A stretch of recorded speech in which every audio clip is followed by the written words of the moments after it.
No, no, no, they have progressive. I've upgraded. Seeing point or something. Yep, mic's on. I thought it was dead.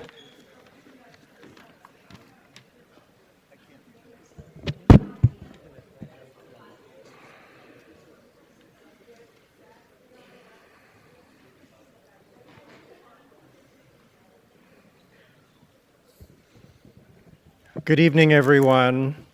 I'm Rabbi Gil Steinloff. I am the Executive Director for the Center for Jewish Life here on campus. And we are honored this evening to welcome Dean Amani Jamal and Ambassador Daniel Kurtzer of the School of Public and International Affairs.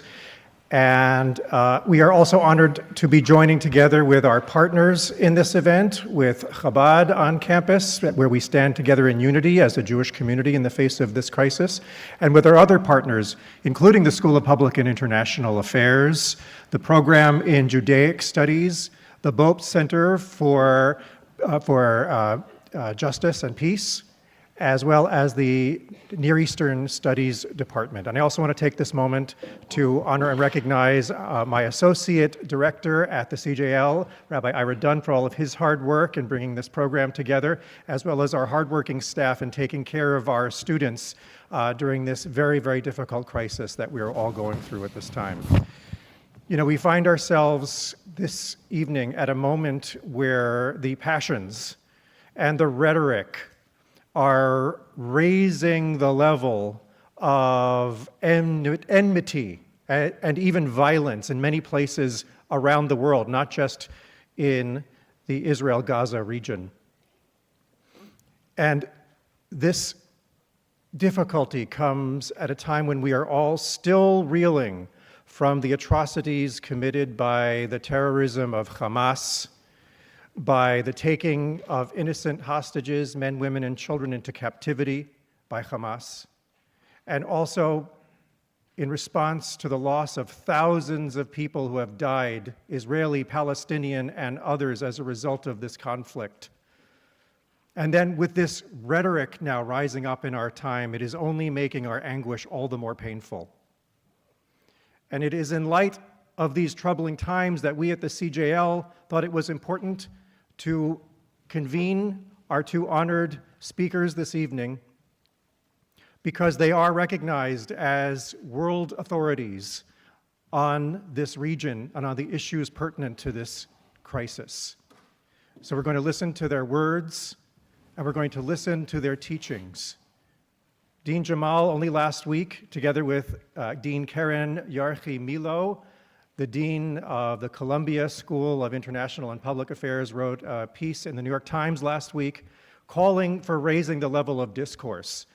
And at the CJL and with our partners, we could not agree more. The antidote to hateful rhetoric is to create a culture of listening, a culture of empathy, and a culture of educating ourselves about the facts by listening to experts who can speak with nuance and insight and understanding. And that's why we are so proud at the CJL, together with our partners, to be tonight helping to lift up that discourse from hatred to healing, to civil conversation and understanding. And we're going to continue to tirelessly work to continue to keep that discourse high for the sake of our students, for the sake of our peoples, and for the world, so that this campus, God willing, can become a leader in understanding and insight, and dare I say, even hope. And in the spirit of that hope and prayerful hope, I'm going to ask us now to first take a moment of silence in memory of all those who have died, all of the innocent souls who have died in this conflict, and also prayer, silent prayer for those who are the hostages, in prayer that they be speedily be brought back to freedom.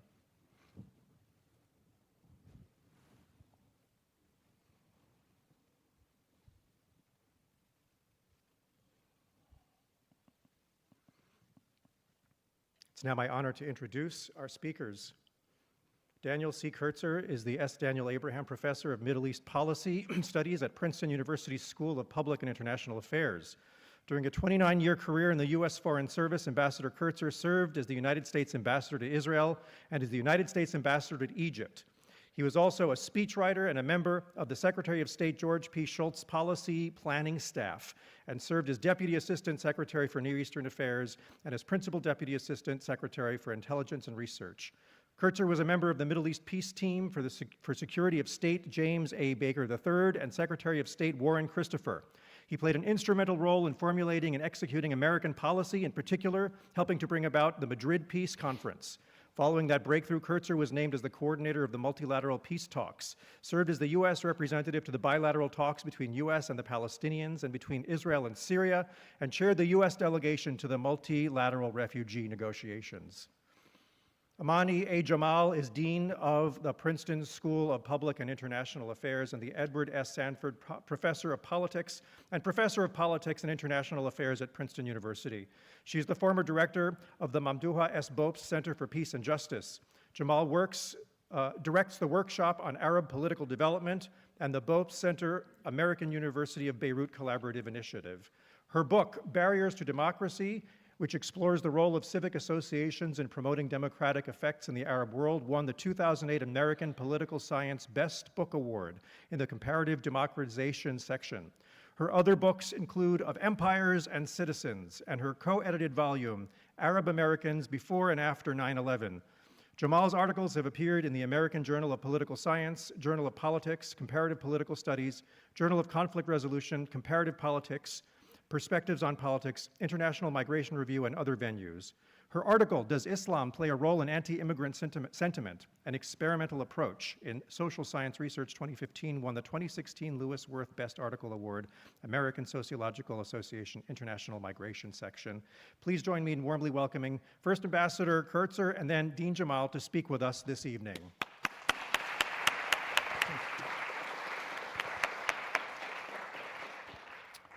Oh, good evening. Thank you, Rabbi Gill, and thank you to all the sponsors of this program.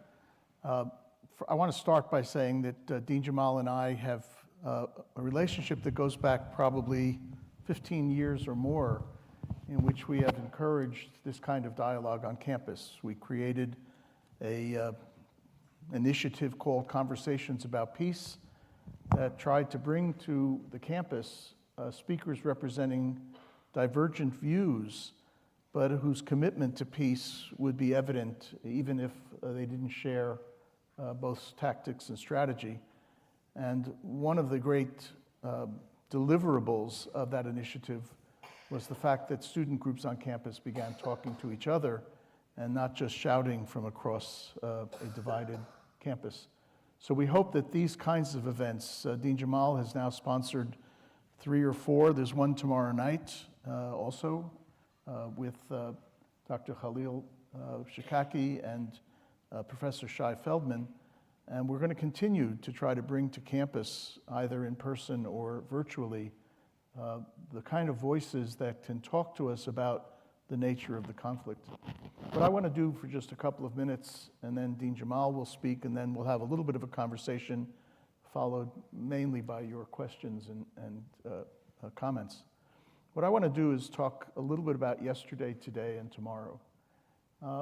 Yesterday, meaning this is a protracted, very challenging conflict between Israel and the Palestinians, between Israel and still some states in the Arab world. It goes back well over 100 years. It is a conflict in which the two sides don't share basic facts about what happened. They don't share the narratives.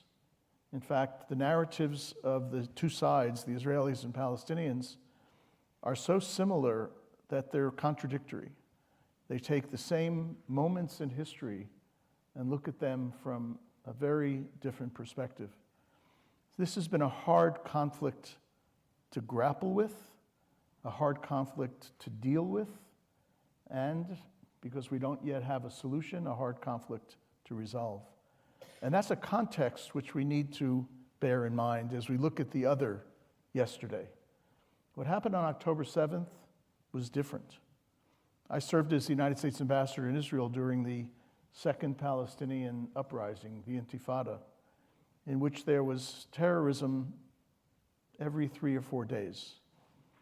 But it was of a sort that was different fundamentally from what we all saw and continues to see images of on October 7th. Hamas entered a level of inhumanity, of barbarism, of savagery that frankly none of us thought possible. Now, many of us, our governments have opposed terrorism generally, and we've opposed Hamas terrorism. But this was different. And so we need to understand that as we look at the today and what's happening since October 7th, and to understand why it has been so challenging to deal with the essential contradiction between counterterrorism and humanitarian respect. None of us has an idea about how to deal with those two issues in a manner that's going to satisfy everyone. President Biden has established a position which is not as popular as he hoped, both at home and abroad, in which he has supported Israel's right to self-defense and its right to go after Hamas, to try to not just reduce the Hamas threat, but to try to eliminate it. I've said on various campus programs since October 7th, it's not going to be possible to, quote unquote, destroy Hamas. It's a movement.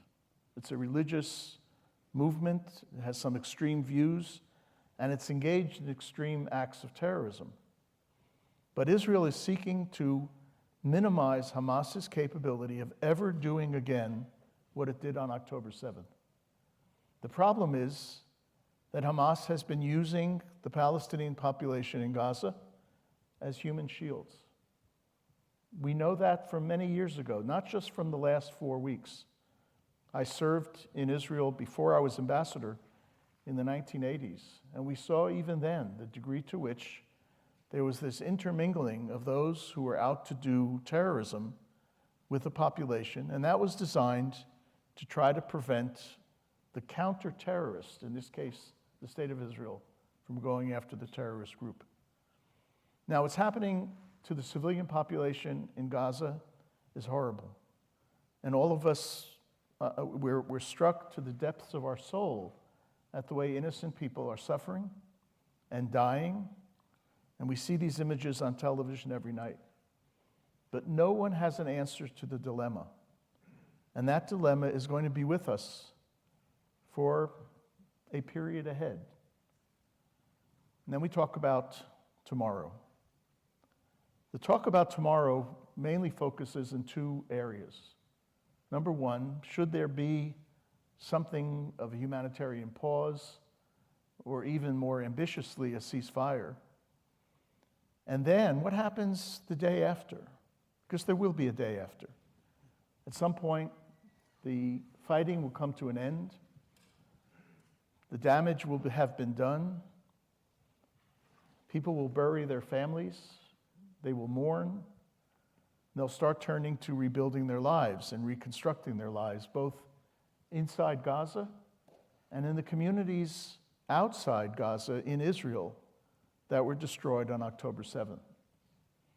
So in the first instance, as you know, Secretary of State Blinken and American policy have been focused on seeing whether or not a humanitarian pause can be achieved. I have an article coming out one day this week, I'm not sure when, in The Atlantic, that tries to explain the dynamics of what a humanitarian pause might be and what a ceasefire might be. And the bottom line in this article is that they are far more challenging to achieve than simply articulating the words. Because you don't want a pause to allow Hamas to re-equip, to rearm, to re-engage, to move to different hiding places, to set booby traps and explosive devices. You don't want a pause that's not measurable. In other words, who's going to monitor it? Who's going to decide who violates it? And how are they going to be held accountable? And that applies to both sides, because both sides would have to agree to a pause, But who can agree on the Palestinian side? Israel is a state, and if its government makes the decision to accept a pause, they then can be held accountable. But who makes that decision for Hamas? Hamas has a political leadership in Gaza and a military leadership in Gaza. It has a political and military leadership in the Palestinian refugee camps in Lebanon, and it has political leadership in Doha, Qatar. So who makes the decision?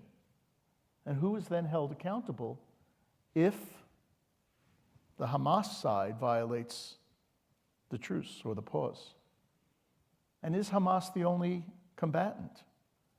Hamas has said that Palestine Islamic Jihad, another group in Gaza, also participated in the events of October 7 and is holding hostages. And Hamas has said that some Palestinian civilians followed their fighters into Israel and carried hostages back. Who's responsible? Where's the locus of authority to even think about a humanitarian pause?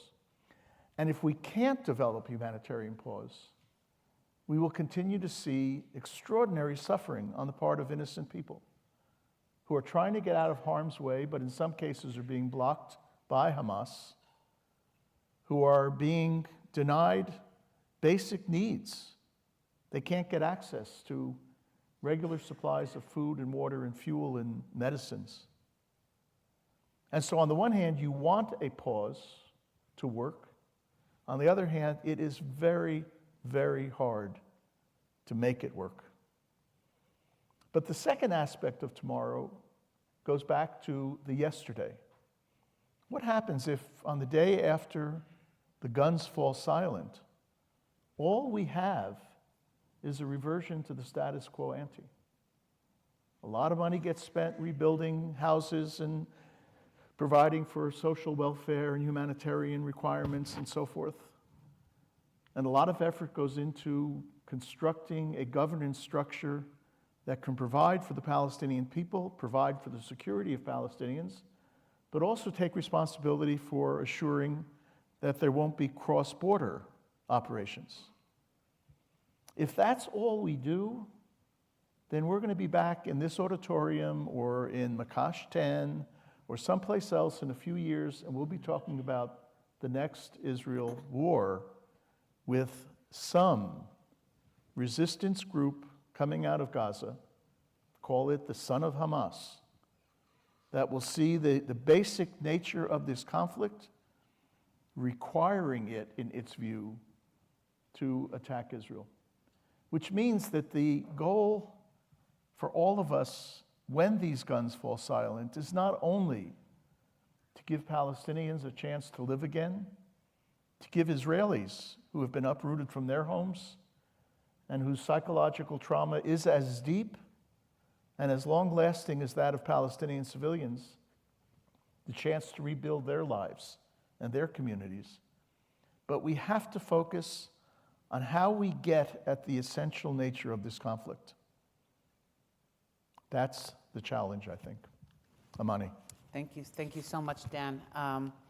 So I'm not going to sort of repeat, but I do want to emphasize that a lot has happened over the last 4 weeks, and my hope is eventually, at least on college campuses, we'll begin seeing where Dan left off, where our students, all of them, or those really who care about this conflict, will mobilize for peace.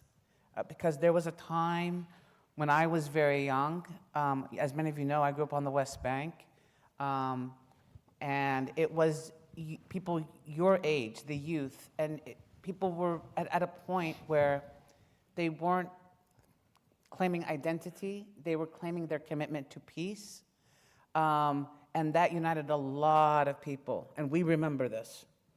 And so for us, Dan and I and others, and especially as we're seeing what's happening in Palestine, Israel, and Gaza right now, we're not just heartbroken about the devastation. Devastation has been severe.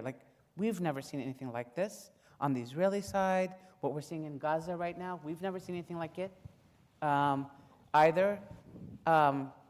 and our hearts are broken, but what's even more worrisome is not only that what's happening in Palestine and Israel is not going to result in any peace process, is that we're just going to have communities here in the diaspora, if I may, who are even going to be more hateful to each other and less willing to come together. And we all have to work on this. It's easy to say, well, the other side didn't do this, the other side said this, the other side.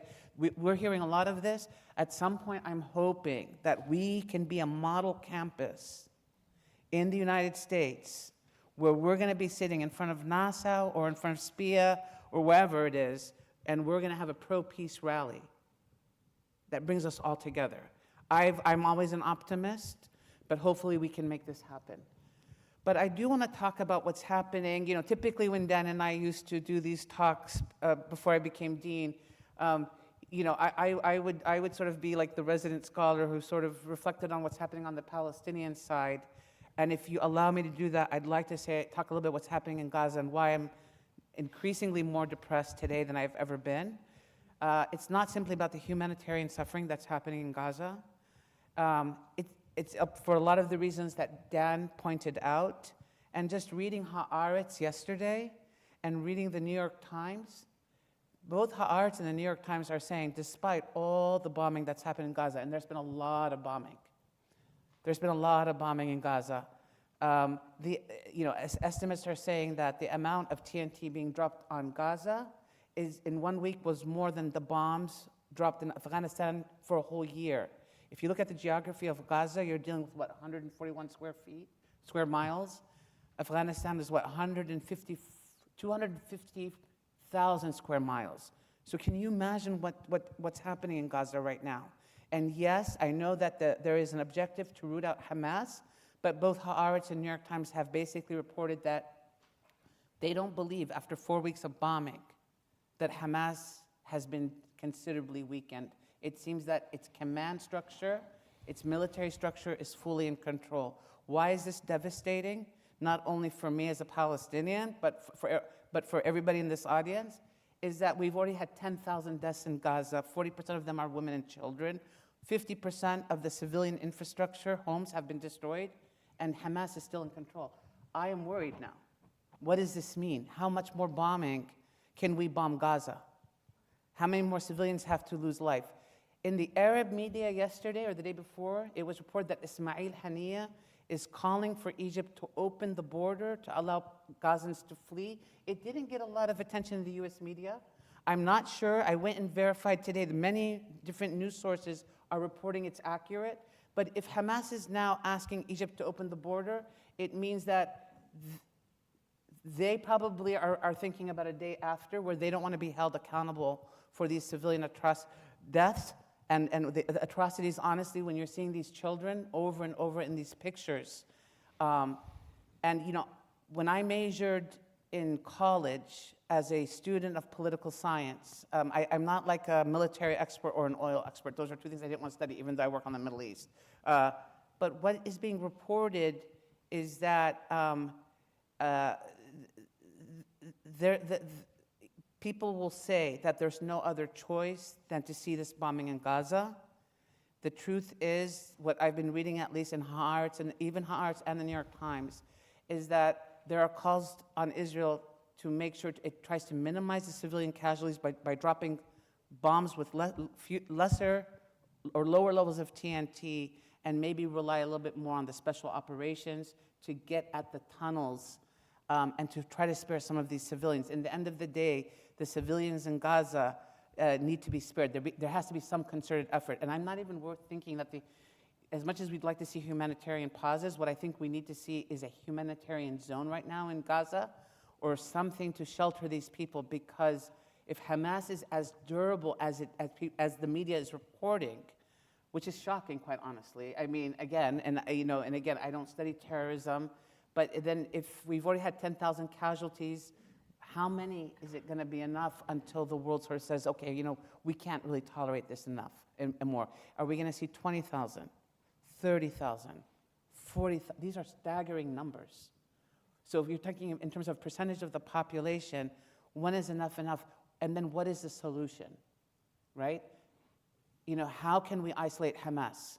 How can Hamas be isolated? Well, if Qatar and Turkey and all these other countries are partners and allies, the U.S. military is deployed in Qatar. Qatar is not an enemy of the United States, right?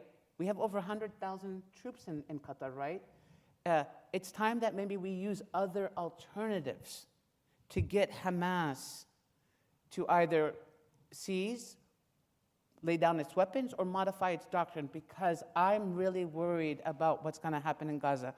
And having said this, and having been around for years in this conflict, trust me when I tell you, violence only breeds more violence. If violence and military might was going to defeat this war, we wouldn't be here today talking about what happened. We need people. I know there's been an emotional reaction because what's happened in Israel was so outrageous and so alarming and so savagery. Like when we watch these scenes, right? We're parents. We have daughters. We're not, this is incredible. But how is bombing all the children in Gaza going to solve this problem?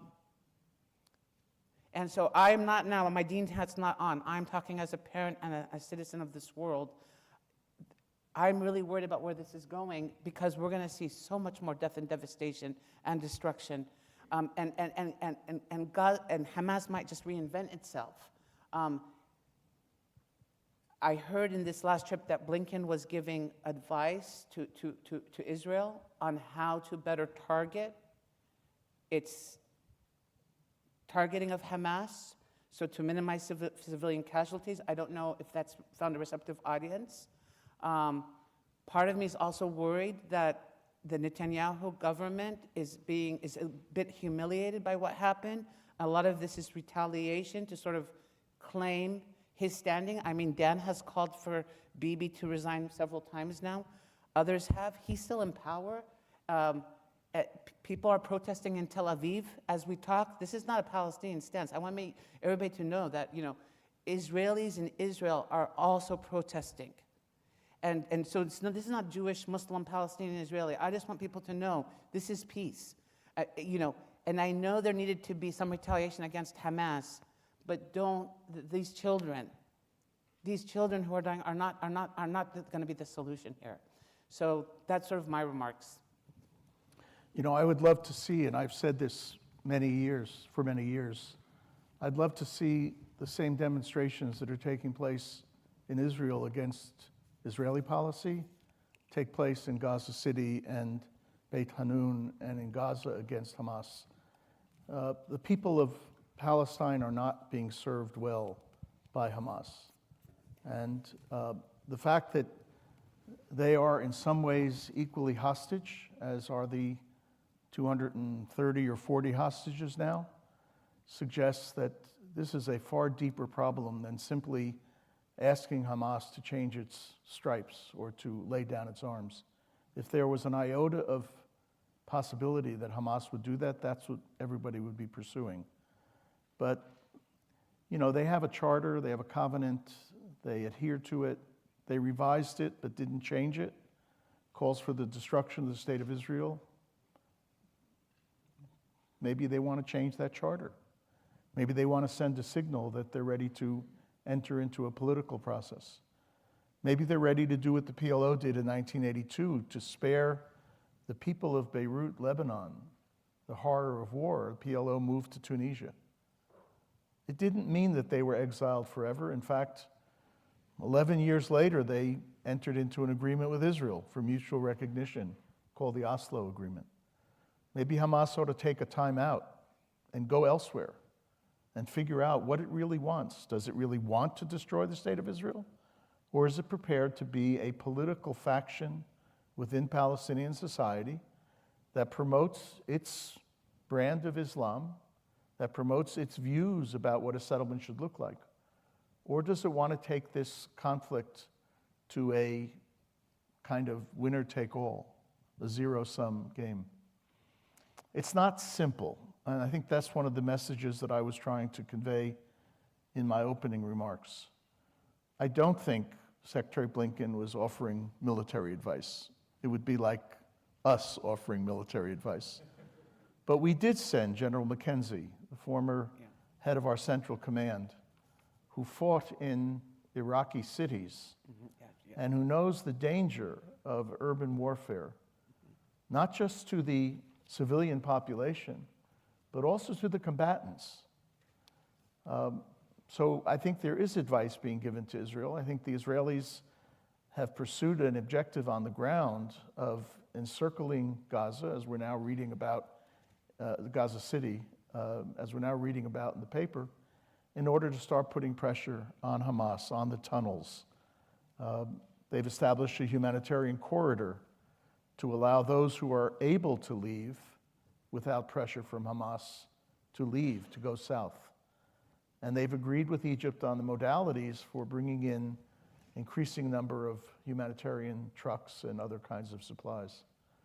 So there's not a simple answer here that suggests that if only Israel stopped bombing, everything would be fine. That's just not the case. I think Israel does need to think hard about its targeting. My class today had readings that we did. We were focusing on leadership and ethics. And their readings dealt with some of these issues by Israeli authors who have been intimately involved in crafting Israeli rules of engagement, and those who oppose what they've crafted or who think that they haven't been significant enough. That's what we can do as a university, is to expose our students to the fact that there isn't a simplistic answer here of stopping the bombing and everything will be all right. It's simply not the case. But Amani, I wanted to ask you a question. Yes. Is there something that you and Dean Yarchimilo, who used to be our colleague here, she was a professor here at Princeton until she became the dean up at SIPA, is there a model that you and she can export to other universities where they can have events like this? People have a lot of different views in this room, and there's probably a lot of people who are angry in this room, but we're talking to each other and listening to each other. Right. Are other deans or university presidents talking to you? So a lot have reached out and want to sort of understand how this model happens. And, I'm sort of just, can I be honest with you? I'm dumbfounded a little bit. And I want to come back to the Hamas issue, Dan, as an analyst, if I may. But I want to talk about this point, because we talk to ourselves a lot these days. And this is another one of my talking points, which is, campuses, as you see, things are out of control, right? I mean, we're seeing a level of hatred. We're seeing rising levels of anti-Semitism. We're seeing rising levels of Islamophobia, where, it used to be the conflict, and I'm fine people disagreeing about the conflict. Like, everybody can have their own viewpoint about the conflict. I mean, I'm sure I said things that but nobody disrespected me here. And I'm sure it's not because I'm the dean. I've taught on this campus for 20 years. I've never been disrespected in a public seminar. I don't think, Dan, you have either. Because people will listen. They may disagree, but they will listen. They will respect the discourse. From my understanding, what's going on college campuses is that the basic essence is that there's been a lack of just humanity. And I think when you see these students, any side of the students, if you just look at these students, you say these students are all I know I'm a mother and I'm a very motherly person, I'm sorry, but these students are all our children. And the essence, they want their humanity to be recognized, regardless of who they are, whatever opinion they are. And this is what's missing. So when you ask me, Dan, what can administrators do? I think the problem is, which is I think a result of the craziness in our society sometimes, is that in general, nobody wants to touch this conflict. They couldn't figure it out for 50 years. They've been killing each other for 100 years, blah, blah, blah, blah, blah. So it's a headache to everybody. The truth is, it's a painful conflict. And a lot of people are invested in it. And I have not seen any other topic, I hate to say this, I think all the issues in the world are important, even in our society, but I have not seen a topic that people are so compassionate about and are mobilized about. And so I think at the end of the day, we as university deans and educators, we need to remind everybody of the humanity of everybody else on the campuses. And this dehumanization has to stop. And I want everybody to know that we're not going to put up with it. And if any student, regardless of who they are, feels unsafe walking on this campus, guess what? I'm going to be next to that student walking on campus, because no student is going to be afraid on this campus, because it really, really, really hurts me. So here's my other question. Yep. I am firmly against what I think is called whataboutism. You know, if you raise an argument, then the other person says, well, what about something else? In my case, however, as you know, as my dean, particularly in my graduate courses, we do a very deep dive into protracted conflicts around the world. Right. Almost all of them have been 10 times more brutal, 10 times more inhuman than what we look at carefully now. Right. Yemen, hundreds of thousands of people killed. Right. Syria, not just hundreds of thousands of people killed, but millions displaced or refugees. Right. Algeria, a couple decades ago. Right. You go around just the Middle East, and it's a nasty, nasty neighborhood. And what I've never understood is, what is it about this conflict that draws such venom as anti-Semitism and Islamophobia? Why aren't people out there marching about Syria, about Yemen, about Libya? I just don't get it. Maybe there's an answer which I don't understand. So, I mean, that's a good question, but I do think there was a lot of marching on Syria. I think there was a lot of activity on Syria. You had a whole coalition in the United States to liberate Syria. In the end of the day, that was a coalition that just cost, was just massive destruction. And nobody talks about the Syrian regime as it has clean hands. I mean, when at least the people who were mobilizing, they look at the Syrian regime as a brutal regime that was, this is my worry. I mean, in the end of the day, Bashar al-Assad stayed in power not because the world believed that he had made a humanitarian turn, or he hadn't caused millions of people devastating suffering, pain. In the end of the day, he stayed in power because he was going to be better than anybody else. We needed somebody in Syria to rule. And this is my worry when we think, I'm going to bring it back to Hamas, Dan. This is my worry about Hamas. We're going to see these thousands of people die, and Hamas will stay in power. To Dan's point, we're already seeing splinters in Hamas. I don't study Hamas, but if you follow the Middle East media, you are beginning to see different statements coming up from people like Khalid Mishal. This is the leadership that's in exile, and then the leadership in Gaza. The leadership in Gaza is now saying this was not, it's basically, while Khalid Mishal took to the airwaves with all due respect and sounded horrible, and started trying to compare what happened in Israel, the atrocities in Israel, tried to compare them to Vietnam. I mean, sorry, not Vietnam. I mean, trying to compare them to the Vietnamese fighting for their liberation, like a liberation movement. This is Khalid Mishal. The leadership in Gaza has now been gradually saying, well, that wasn't really the way we organized it. This is not to try to say that Hamas is a benevolent player, but it's telling you that there's fissures emerging. There's pressure on Hamas to explain what happened. And on that token, but I'm just going to tell you about my personal thoughts. I also, and I'm going to say something that people are going to disagree with, but I'm going to say it anyways, and I know nobody's going to scream at me, is the following. For us Palestinians, we have always sort of secretly or quietly or perversely relied on Israeli security to protect Israelis from Hamas, to avoid what's happening here. I mean, among Palestinians, we say all the time, the joke is, if a bird tries to fly from Gaza into Israel, that border is so secure that that bird will be shot down. So for us, we're still in disbelief that this happened. I mean, that this wall could be, and I'm not a conspiracy theorist, so I'm not doing the wag the dog. I'm saying, but still, the fact that this border was breached in 15 places is something unbelievable. Like it does not comport to reality. And so, like, I will even maintain, had that breach not happened, the children, this whole thing would not have, of course, would not have happened.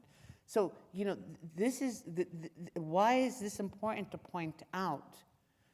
Because Hamas, I mean, you talked about Bashar al-Assad. No, Hamas has had no legitimacy in Gaza since the 2006 election, which was almost 20 years ago.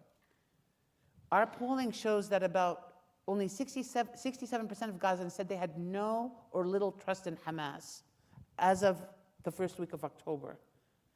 75% of Gazans said they could not feed their children, they could not afford to feed their children in the last 30 days before these events. So, and they were more likely to blame Hamas than the Israeli blockade for their poverty. And so people are asking me, like, what are you saying? The blockade is not a factor? I'm saying it clearly is a factor, but there's been so much mismanagement of public funds of Hamas and corruption within Hamas, because Hamas is an authoritarian leader, that people are beginning to disavow Hamas. So this is what the status of Gaza looked like, right? And we know that from violence, Hamas always benefits. That's why I'm worried then. But last thing I want to say, when Hamas, I don't know why I'm saying this, I'm just like a bit rambling a little bit, so forgive me. But when Hamas started in 1987, 88, 89, I was in high school. I was younger than you guys still. I was still in high school. And everybody thought like it was such an imported group of the Muslim Brotherhood wing that came to Palestine, because we didn't have Muslim Brotherhood in Palestine or in Gaza, that sort of slipped in from Egypt, but it was so insignificant. And then they wanted to start acting like they were like the tough man in town. So initially when Hamas started as a terrorist group, it wasn't, its activities weren't directed at Israel from the beginning. It started with, they started beating up girls in the street for dressing a certain way. It started with them harassing people if they didn't pray 5 times a day. It started with basically making Palestinian life difficult. And then it evolved, and it evolved, and it evolved, and it evolved, and it evolved. There's a lot of factors that explain its evolution. It's, you know, I know Dan sometimes, you know, there was Wiking the PA, but this group has been supported in more ways than one. And so again, back to the issue again, my worry is that after everything's said and done, you're going to have a Hamas that is still intact, that will have more support because people are upset and angry. And we know what happens in moments of anger. And when your children are dying in front of you, when your houses are getting blown up. And there needs to be a conversation about the world saying, there's going to be a better day after all of this. And I'm not hearing that. And I'm going to tell you all, students on these campuses, you have a role to play in also projecting a better future, and also calling for for peace and dignity and security for everyone. And I hope that we're going to see. I know that people are still hurting and deep pain, and we're not there yet, but we're going to get there yet. And so, just want to put that message out there. So I want to pose one last question before we turn to the audience, but since I'm older than you, and when Hamas emerged, I was actually serving in the State Department in Israel, traveling to Gaza every week for 4 years. So you saw Hamas's I formation. saw Hamas form. It is not a foreign group. I mean, No, it's not. Muslim It's- Brotherhood ID coming in, yeah. No, they are adherents to the philosophy of the Egyptian Muslim Brotherhood. Yes, that was But this is a homegrown movement. I watched them build their infrastructure, the Islamic University. I saw the growth of support, because they portrayed themselves before they were Hamas. They were called at that point the Islamic Movement. They portrayed themselves as the resistance. They felt that the PLO had waxed fat and had stopped being a resistance. But these are homegrown Palestinians. This is not an import, which means it goes back to the issue I raised earlier. Palestinians are going to have to do the same reckoning that Israel is going to have to do after the war. And this is the question for us. We know, based on the history of Israeli wars and other traumatic experiences, that there will be a serious commission of inquiry. It will be a legal commission of inquiry, which will force the leadership in Israel to draw conclusions. Many of them will be forced to resign, and some will end up resigning or retiring because the politics are such. Are Palestinians ready to have that same reckoning? How they could allow a group like Hamas to take over? Why they would not get up and rebel when Hamas was as corrupt as it was before October 7th? And you and I know that. Hamas became very, very wealthy running Gaza from 2007 until October 7th. They monitored all of the imports, they took a percentage, they set up businesses. The tunnels were used for imports, which they licensed. Are the Palestinian people ready to accept this, or is there going to be a reckoning within Palestinian society, not imposed from the outside, but within society? So Dan, I appreciate your sentiment. And so this is the best thing that I can lean on are the polls in Gaza itself and then on the West Bank. But back to your point, I didn't mean that Hamas came in from the outside. I said when it started, it was so foreign of an idea because you didn't have Hamas, really. That if a lot of people would say, oh, it came from outside, but clearly it was homegrown and was an extension of the Muslim Brotherhood. I just want to say that initially, in its early formation, and a lot of Palestinians would say that it's designed to destroy the Intifada. That's how antithetical it was to the Palestinian national movement in the late 90s with the first Intifada. And I want to make sure, you all know, when we say the first Intifada, that was the Intifada that was more nonviolent, more grassroots. Then there was a second Intifada that was far more violent. So just want to make sure that, that was, so I'm referring to that first Intifada. But to your point, Dan, 68% of Palestinian Gazans said in the poll that we just administered before all this happened, they said that we're afraid to protest against the Hamas government because we can end up in jail. So again, you have a population, 2.5 million people living in this what did I say? 141 square mile strip of land, which is small. You have Hamas that developed a very sophisticated government and control of their population. 75% can't even eat, and 68% said they cannot protest against this government. So I'm not to us. And by the way, we are. People say, and and you all tell me, Hamas is supported by Iran and these external movements. So are we really going to expect the children and women of Gaza to rise up against Hamas?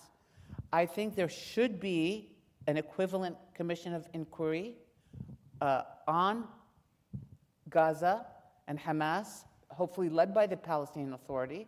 If not by the Palestinian Authority, hopefully by the internationals. Because if you're going to bring in aid, and we know there's going to be a lot of aid that's going to need to come in, there needs to be a commission of inquiry.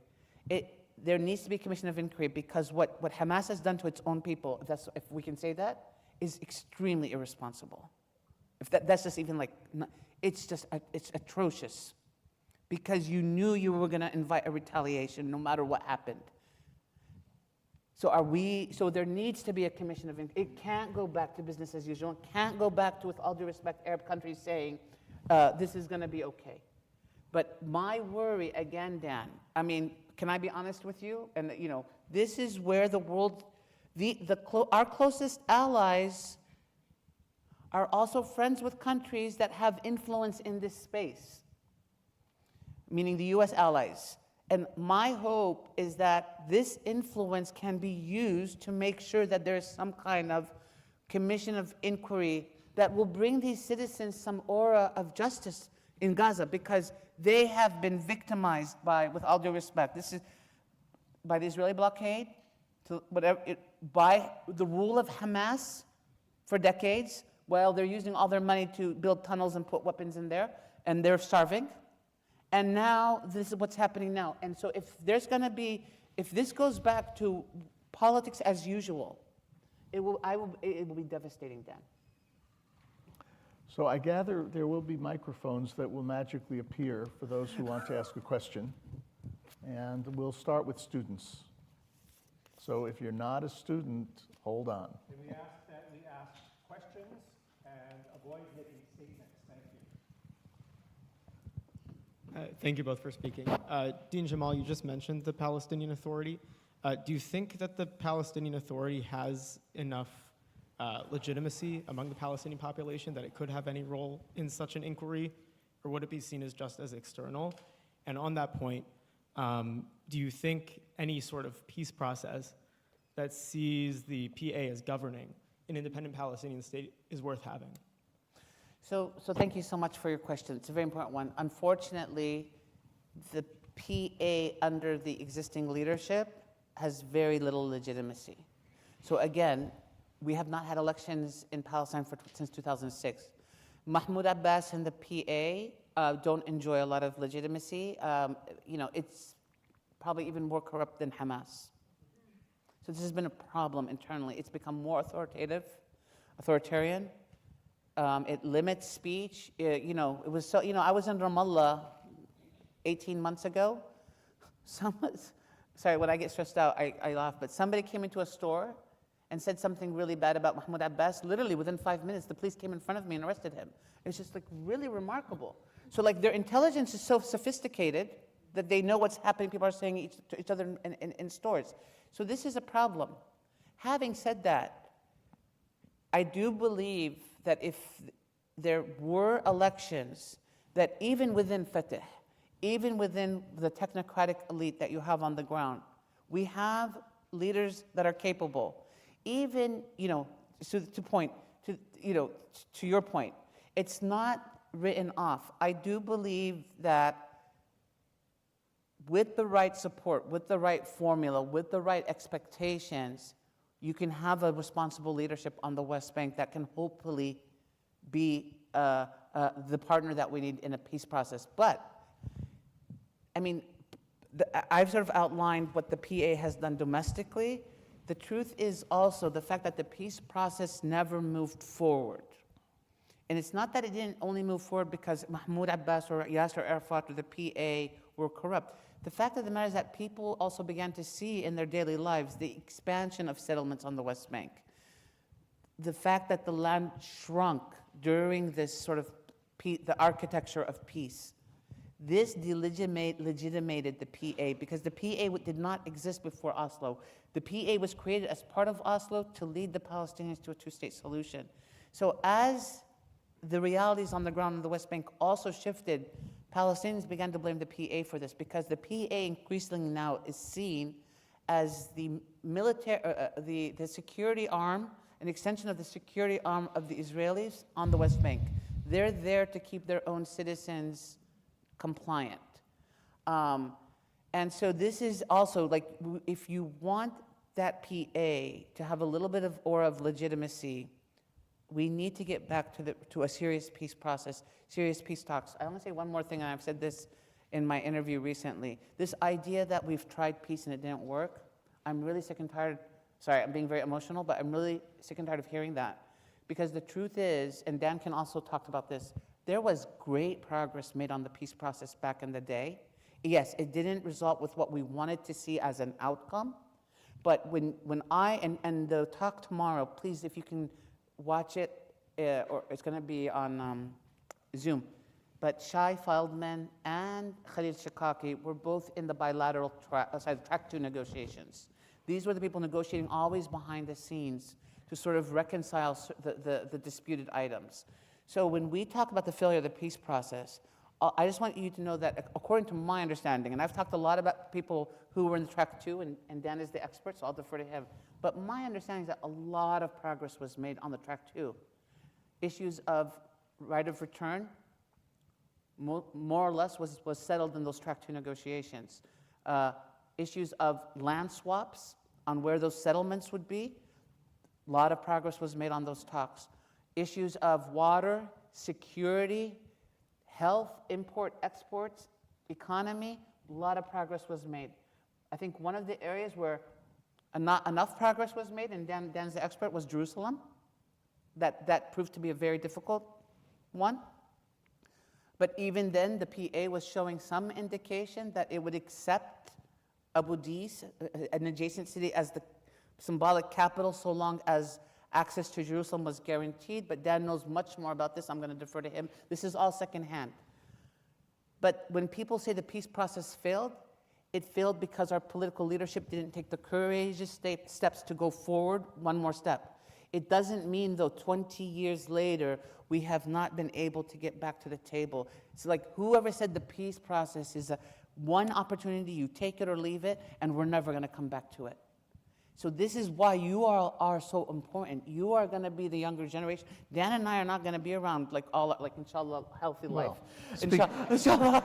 speak for yourself. But we need to make sure that you all remember peace was possible, but the discourse, which is irresponsible, we tried peace, it failed, they wanted to destroy each other, they wanted to kill each other, that was not true. I used to be on the West Bank. Can I be honest with you what I used to see? Look, there was bad times too, so I'm not trying to make everything, I'm an optimist. You know these checkpoints that they talk about? You had, between Israel and the West Bank, when you wanted to enter Ramallah, those checkpoints were manned by Israelis and Palestinians sitting on the same checkpoint playing backgammon. And then there would be sometimes volleyball nets, and Israelis and Palestinian soldiers would be playing volleyball together because they were bored. We had that happened. Dan, it wasn't for a long period of time, but it happened. Just want to let you know. If I said this today in a classroom, people would think I was crazy and delusional.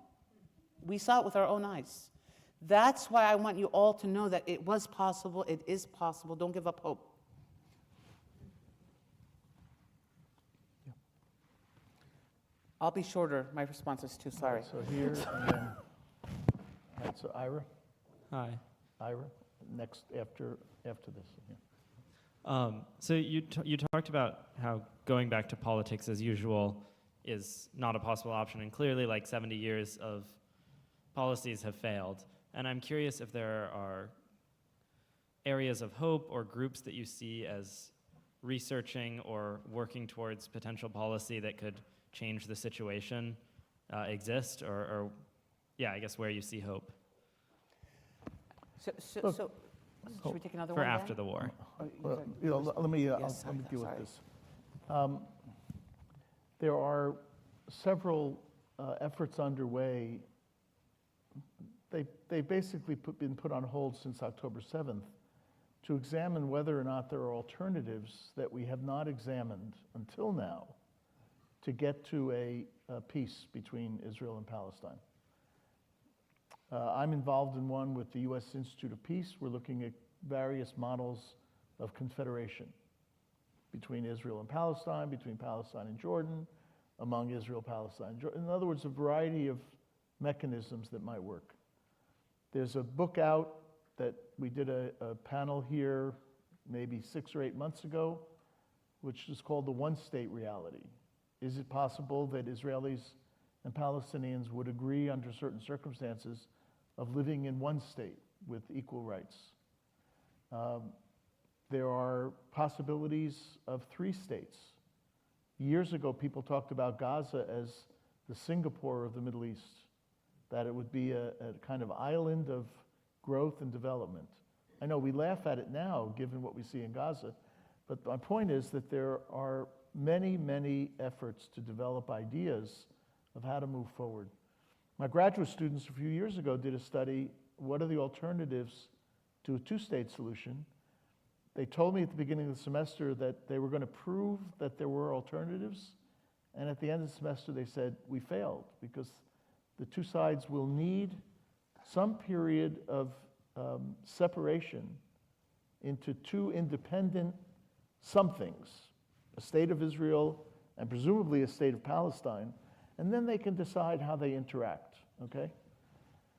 What Dean Jamal said was only 50% of the reality, because it wasn't only in track 2, which is non-official engagement, where progress was made.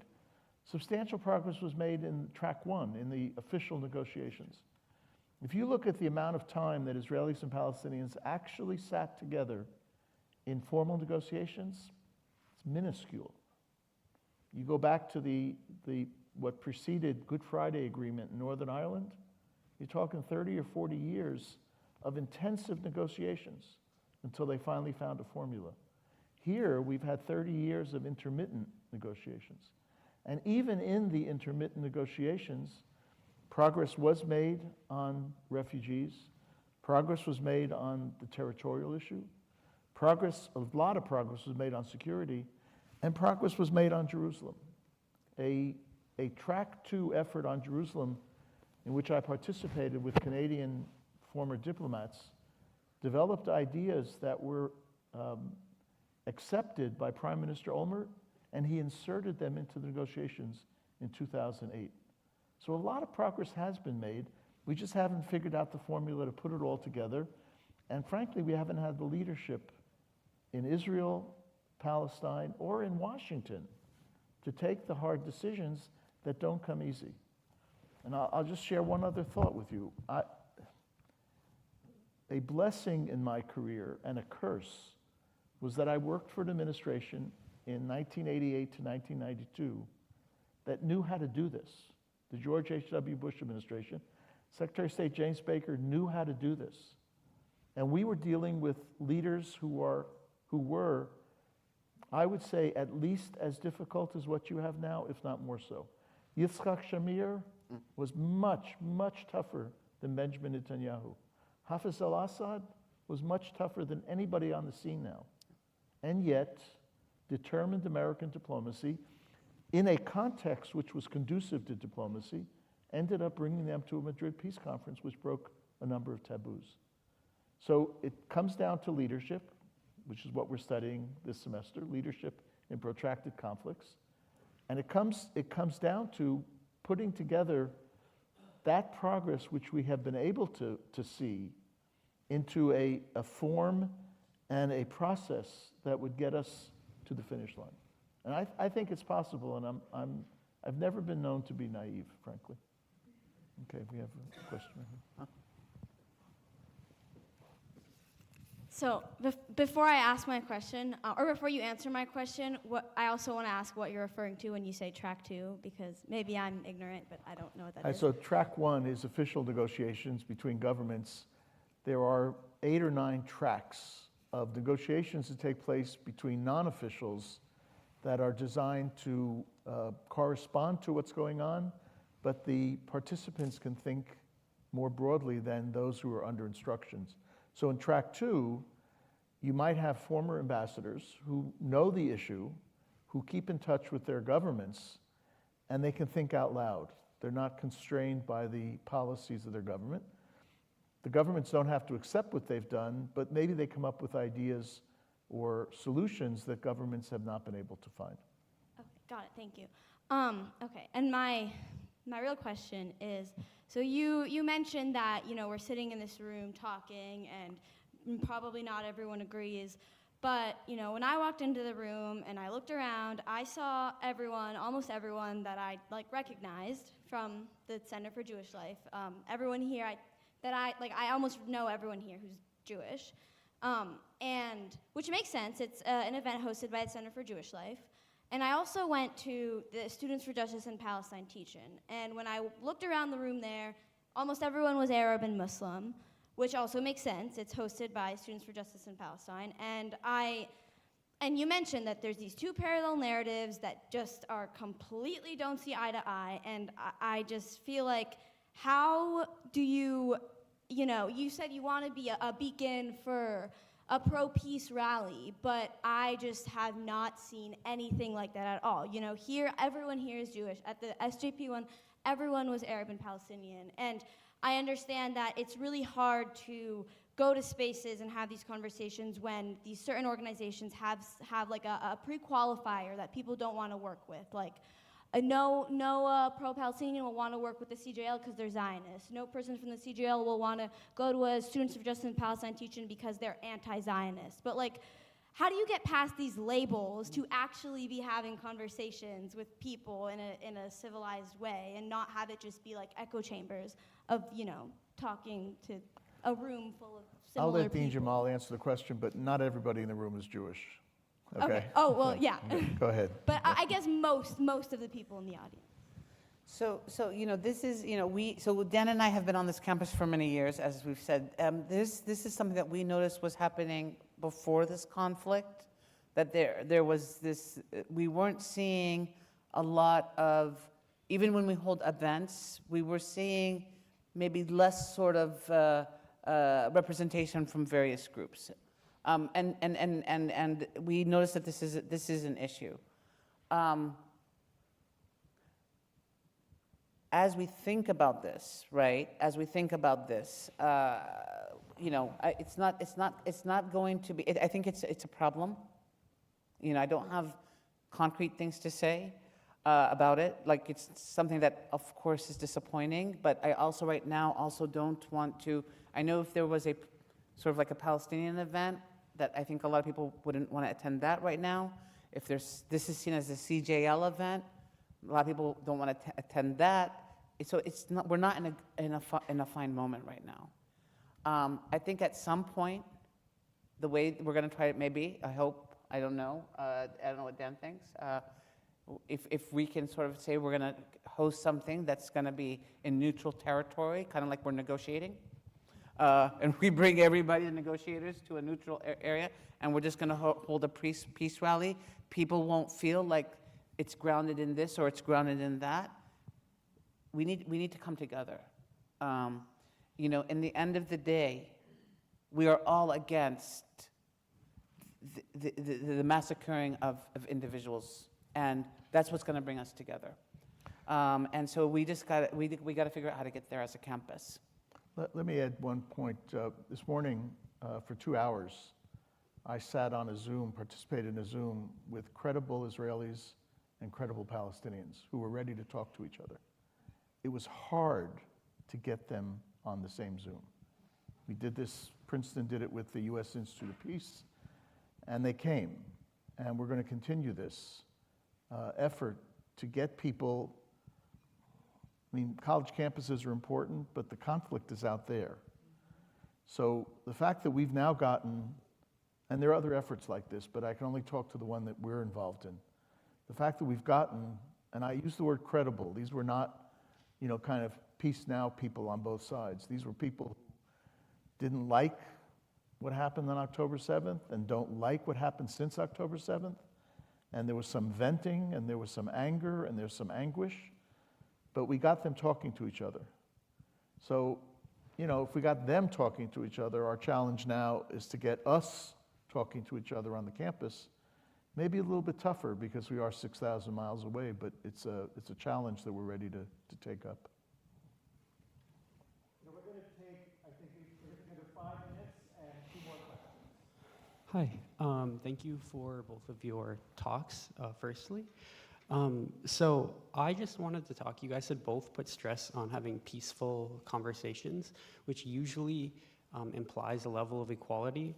However, like in the US, I think 27 states have basically anti-boycott laws for Israel. So these conversations aren't really done on equal footing. How can we have peaceful conversations when, I guess, one side of this conflict has some of their free speech suppressed?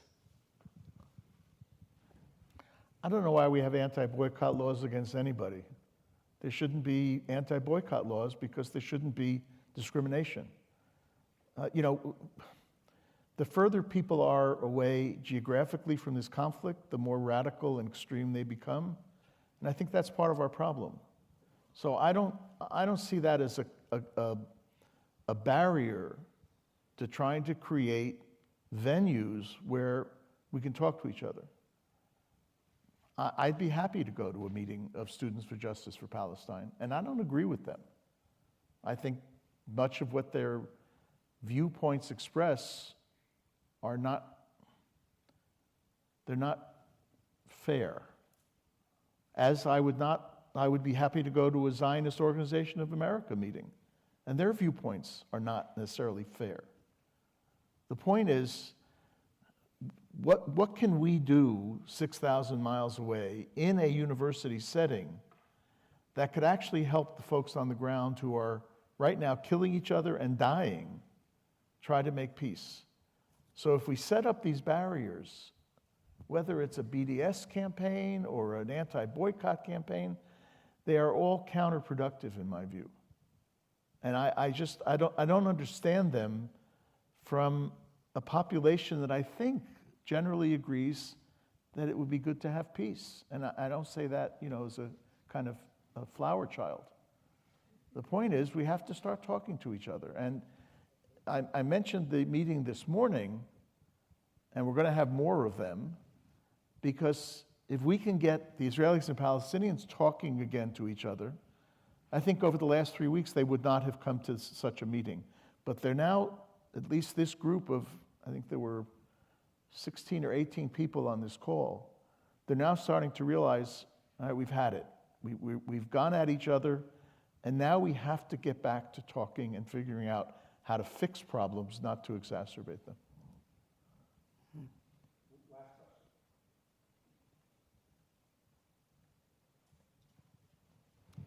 Hi, Dean Jamal. So you mentioned that Hamas, like vast majorities of people in Gaza do not support Hamas, and the PA does not have much legitimacy.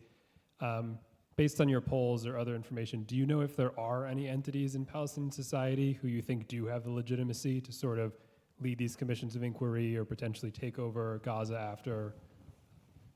Thank you for that. So I'm not, okay, so just make sure, like, I'm not a partisan on the Palestinian scene. I'm just reporting what's in the polls. Fatah still enjoys the plurality support. Fatah has already, recognized the state of Israel. At least the leadership of Fatah recognized the state of Israel and denounced terrorism. That bodes well. We've seen the same characters of Fatah over and over. I think, and again, I think we often move to elections immediately. I think we should think about who are the technocratic elite who are capable to lead. And it might be something that Mahmoud Abbas can lead the way on. I'm not sure. The PA is a well-entrenched government in the West Bank of Gaza. I mean, Dan, you can correct me, but the ratio of PA security vis-a-vis its population is like every four Palestinians is governed by a PA security agent. So this is not like a small organization. So you have to sort of recognize that that's the governing infrastructure there, but look at where Fatah is. Now, in succession talks about who will succeed Mahmoud Abbas, a lot of names, not a lot, but several names have come up that are viable players within Fatah. If we're going to revive the peace talks, my hope was that any conditionality on the PA would be to rule more democratically its own people. But I don't think we need to rule out peace, because also the incentives of peace. We always say that there's no leaders for peace, but I also believe the incentives for peace and real peace will help mold better leaders. And so we think about what hopefully, to Dan's point, what outside leaders can also promote and augment, hopefully. Dean Jamal, Ambassador Kurtzer, thank you so much.